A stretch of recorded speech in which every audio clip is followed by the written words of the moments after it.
albabu sani addiyat dambugal ɗimmalngal ne yewten fiidiyaji ɗin joni mo waɗi goɗɗo goɗɗum ko embere jelu fawimo yoɓugol saabu konko waɗi mo ɗon. an abi bakr ibn muhammad ibn amr ibn hazmi an abihi an jaddihi anna nabiya sallallahu alaihi wasallam kataba o windani ila ahli yaman faade yimɓe yaman ɓe lettre fa dakara al hadisa o janti hadis on haalanni wa fi tawino nder hadis on ne laaɗo maki anna man itataba mu'minan wonde kala ko ɗum woni barmin ɗo julɗo bil aynil muhmala ay qatala bila mujibin imana kala warɗo neɗɗo julɗo ko alda faggitande hunde ko alda e sababu qatlan wargo anna man itataba mu'minan ɓe mana kala tawɗo gomɗinɗo qatalan ko waraɗo an bayinatin e gayi ɓanganduye ay qatala bila mujibin kala warɗo goɗɗo ko alda e dalil wo ko alda e ɓangandu yo fa innahu haray on warɗo ɗon ɓuudun ko yotteteɗo e makko haray ko warteteɗo diya ala ɗon ɓay o tewi illa an yarda awliya ul maqtul si wona wele warɓe ɓe waliyaɓe wara ɗon wa inna fi nafsi no fawi e nder wonki timmuki mo wari wonki haray ko diya on ɗon ko total mum ko jillanda mi'atun min al ibli ko ngeloɗi temedere mo wari goɗɗo ibnu adama timmuɗo o warimo o yaltini wonki makki o itte ngeloɗi temedere saabu mum yo Allah dande wa fil anf diya mo taƴikinal goɗɗo ida aw jaɗahu si o taƴikinal oyangal addiya tawi ko kinal timmugal ngal o taƴingal ngal fof ay aw aba jaɗahu o taƴikinal ngal ka daƴƴere ɗon kadi ko addiyatu kamila haray ko diya timmuɗo saabu oɗo boni ibnu adama wa fil aynayni mo bonni guite goɗɗo ɗe ɗiɗi kala foti o wumin ɗe foti ɗe o tufuɗe ɗon kadi addiya ko diya kamil par ce que oɗo kadi boni neɗɗo wa fil lisani mo taƴi ɗengal goɗɗo ka daƴƴere maggal o ɓuringal few ɗo kadi ko addiya ko diya la timmuɗo par ce que oɗo kadi boni neɗɗo wa fi shafatayni ko wana noon kadi woni ka ɓe mana toni ɗiɗi mo taƴi toni goɗɗo ɗin ɗiɗi kala ɗon kadi haray ko diya timmuɗo par ce que haray oɗo kadi boni neɗɗo wa fi sulbi diya mo heeli ceece goɗɗo few bonni kutu konko torru ndu ɓe hannde oɗo kadi haray boni neɗɗo ɗo kadi ko diya timmuɗo wa firjilil wahid ko wana noon siko koyɗe ɗen ɗiɗi ko diya timmuɗo ko wana noon siko juuɗe ɗen ɗiɗi ko diya timmuɗo ko wana noon siko enɗi ɗin ɗiɗi ko diya timmuɗo ko wana noon siko awra on furay kadi taƴa itta ɗon kadi ko diya timmuɗo ɗiɗo fof ko diya timmuɗo yoɓete par ce que haray neɗɗon boni joni noon feccere diya wa firjilil wahida woni e koyngal gotal nisfu diya feccere diya wa fil mamumati woni e mamuma sulusu diya feccere diya a shajatu lati balagat ila ummi dimah ɓe mana ko barmina goɗɗo barme on yaha ha ɓe mana hewtoya ka ƴiyam kono tuusali ƴiyal ngal ɗon ko tataɓal diya ɓe mana ngeloɗi 33 e seeɗa wa fi jaifati woni e jaifa sulusu diya feccere tataɓal diya ɗon jaifa kadi ko tufande nde goɗɗo tufata goɗɗo kadi ka reedu ma ka hoore kono hara tuusal tete kiɗin ma tuusali ngani ndin ɗum ɗon kadi ko tataɓal diya wa fil munqariya woni e munqala 15 ka iblin ngeloɗi 10 ko woni munqalata tashdid al qaf al maksura hiya shijjatu allati taksara al azam ko barme helɗo ƴiyal ngal si ƴiyal ngal heeli ɗon ko ngeloɗi 10 wa fi kulli isbi'in woni e hundu kala kulli koyɗe o juuɗe o min asba'il yadi wa rijli 10 min al ibli kala hundu koyngal ma jungo ko bonnuɗa helɗa e goɗɗo haray ko ngeloɗi 10 wa fi sinni woni e ñiire wotere 5 min al ibli ngeloɗi 5 ko fil mawdiha woni e mawdiha ɗon kadi 5 min al ibli ngeloɗi 5 koni mawdiha woyal jurhatul lati turfa'u lam ko barme piccutuɗo tew ngun kono memali ƴiyangal memali ɗaɗi kono tew ngun ñakkitike ngeloɗi 5 ɗon si tawi jommum yaafaki wa inna rajula no gorko yuɓutal o warete bil marati so wari debbo wala ahli daabi yimɓe kanŋe ɓen kamɓe ko ɓe ittata ko wiya ɗo ngeloɗi temedere ma ngeloɗi 5 ma 10 wa fi dinari 1000 dinar ko dinar wulure yimɓe kanŋe ɓen diya timmuɗon tis ko dirham wulure hande kadi ko timmaka on ko ɗon mesirte waɗe ɗuyto ɓeydu ha fota e ngeloɗi ɗin akhraja abu dawud في المراسل والنسائي وابن خزيمة وابن الجارود وابن حبان وأحمد واختلفوا بلوتن في صحته في سلك الحديث حديث النسل. وعن ابن مسعود رضي الله تعالى عنه أن النبي ويتا النبي صلى الله عليه وسلم قال ما كدية الخفي دية فالجدو أخماسا كوكوالي تيجي بجوي فتش جوي بمعنى أوتوات 20 هكذا ñalbinogay tawɗi hikka bi mana ko ngeloɗi ɗin hino jannude ɗi bi mana ngeloɗi nogay ñalbi wonɗi jangude hewtuɗi karima hewtuɗi ka duña way shuruna e ngeloɗi nogay jaga ñalbi hawruɗi woni ɗiɗi way shuruna banati e mahadin e ngeloɗi nogay ñalbi entaɗi woni tati wa 20 banati labunin ko ɗum woni eɗi nogay ñalbi nogay wonɗi muynude wa 20 bani labunin ko ɗum woni e ngeloɗi nogay gayi wonɗi muynude ko ɗiɗo haray ko ni ɗe pecce pecce o yoɓay ngeloɗi temedere kono na ngeloɓe mbaw faala o addata haray ko ɗi façon ji ɗo andi ɗon no satti yo Allah o dandu e akhriya dara gotini wa akhriya al arba'atu bi lafsin wa 20 bani mahadin nokkugo ɓe addi wayago o ɗi nogay kadi bimana bani mahadin bimana ñalbi hoɗɗaɗi tawɗi ala muynude badala bani labunin ka lonto ga'i nogay hoɗɗaɗi wo ɗon kadi toujours ko ñalbi nogay hoɗɗaɗi wa isnadul awal woko tugorde arannere nde agwa ɓuuri tiɗude akhraja ibnu shayba min waji akhara immorde bagnaruɗo o hadis o mawqufun ton ko waɗaɗo mawquf wa huwa kono ko o hadis ɗo safa ɓuuri sellude min al marfu bi waɗaɗo marfu o wa akhraja hu no yaltini o hadis kadi Abu Dawud at-Tirmidhi imam Tirmidhi min tariqi Amr bun Shu'aib an abihi an jaddihi rafa o ɓantimo addiyatu diya 30 haqqatan ko ñalbi duñuɗi 50 wa 30 juz'a e ñalbi hawriɗi 50 woni 50 wa 40 khilfa e 50 wiyeteɗi khilfa ɗi ko wiyete khilfa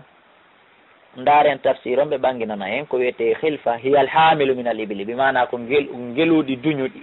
50 50 ñalbi hawruɗi 50 ñalbi wonɗi janngude woni 50 50 duñuɗi haalaji fi botoni harano ka nder beedi majji awlaadu ha ɓiɓɓe majji on bimana heɗi duñi allahu akbar ti Allah danden ko waɗɗinta diya amin. وعن ابن عمر رضي الله تعالى عنه عن النبي صلى الله عليه وسلم قال ماك إن آت الناس ande ko ɓuri jaggutude e yimɓe ɓen fof ayi tafdilu min al utwi wa huwa tajabbur ɓurɗo bewde e yimɓe ɓen fof alallahi kala salasatan ko yimɓe tata man qatala fi haramillahi on warɗo wonki ka nder hurum Allah aw qatala gayra qatili ma o yaha o wara harana waranɗomo on aw qatala li dakhalil jahiliya li dahalil jahiliya ma warɗo fi jahiliya inna yottoto ko waɗanoɗa ɓaawo ɗo pom pom pom an a yottoto ɗum hannde ko ɓe ɓuri bewde akhraja ibn hibban fi hadisin sahihin wan abdullah ibn amri ata abdullah ibn amri ibn al-as radiyallahu ta'ala anhum anna rasulullah sallallahu alaihi wasallam qala maki ala fame inna diyatal khata'i no diya faljere shibhul amdi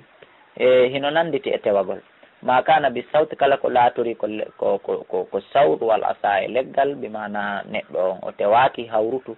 mi'ata min al-ibli ko ngeloɗi temedere minha wona e majji ɗin temedere 40 fi butuniha awladuha 50 duñuɗi haalaji yamma 60 ndara hande kadi ngeloɗi ko ndaari wo akhraja Abu Dawud an-Nasa'i wa Ibn Majah wa sahahu Ibn Hibban wa Ibn Abbas radiyallahu ta'ala anhu anni nabi ko ƴetta annabajo sallallahu alaihi wasallam qala amaki hadhihi wa hadhihi sawa'un ɗum ɗo no fata yani al-khinsar wal ibham ko wiɗen kon andi hondu kala ko ngeloɗi joyi kila tunkum e hondugol no fof no fota ngeloɗi joyi nawigol kunɗano janɗi kunɗano fanɗi rawahu al-Bukhari wala Abi Dawud at-Tirmidhi al-asabi kolli ɗin fof sawani no fota wala asnani ñiiƴe ɗen fof sawa no fota asaniya ko wiyete asnan ko ñiiƴe muyniɗe ɗen ko wiyete asaniya ko hikkiɗe ɗon ɗen ɗe fof hiɗe fota wa dursu ƴakkirɗe ɗen kadi ɗe fof sawa no fota wala Ibn Hibbana diyat asabi il yadayni diya kolli juuɗe ɗin warriji layni e koyɗe ɗen kadi fof sawa no fota no addirno ɗen no ashru min al-ibli fu muɗum ko ngeloɗi sappo kono nanen ko wino ɗen ko joyi li kullu isbin wo kala hondu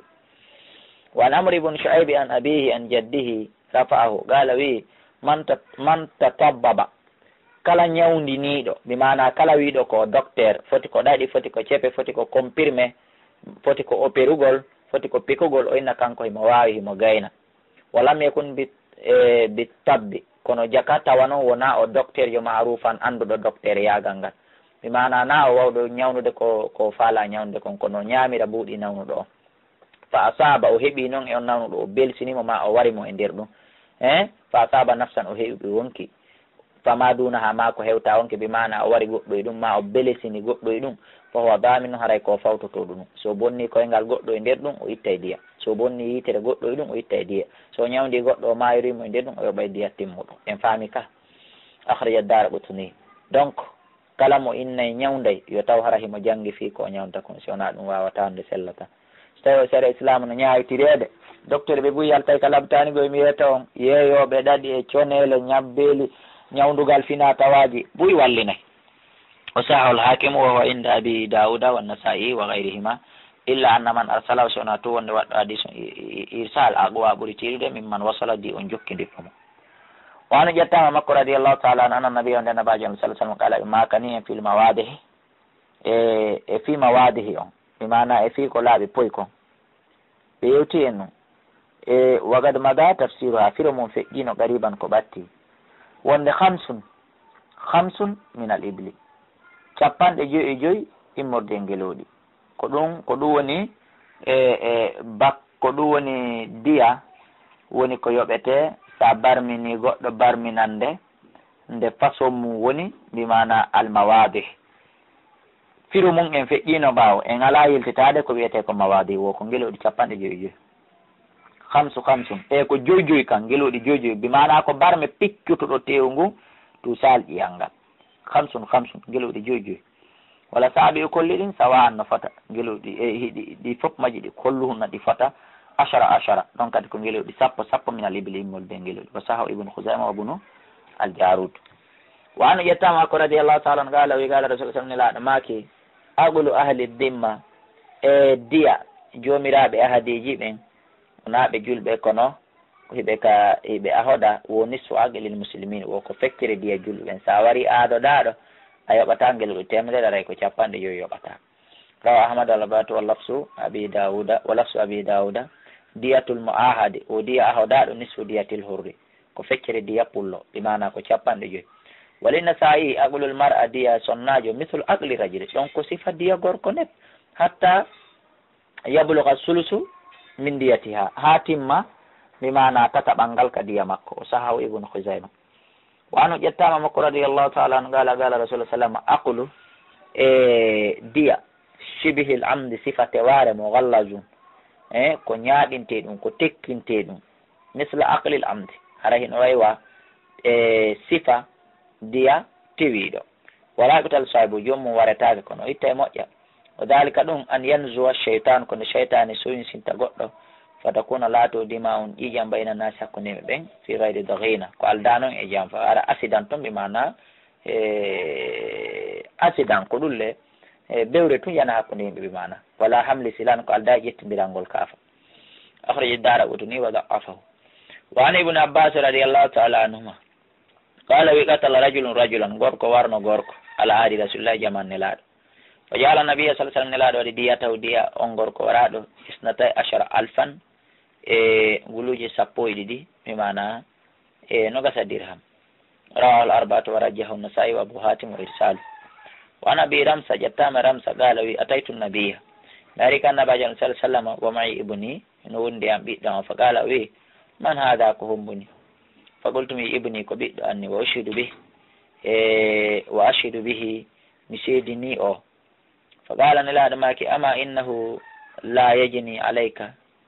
wala yajni alayhi rawahu Nasa'i wa Abu Dawud wa sahahu ibnu Khuzaima wa ibnul Jarud ndaren tafsir alal muhimmu ko laaɓi kon ko fanda ama innahu la yajni alayka wala tajni alayhi bi mana ko bakkatuma fawota komo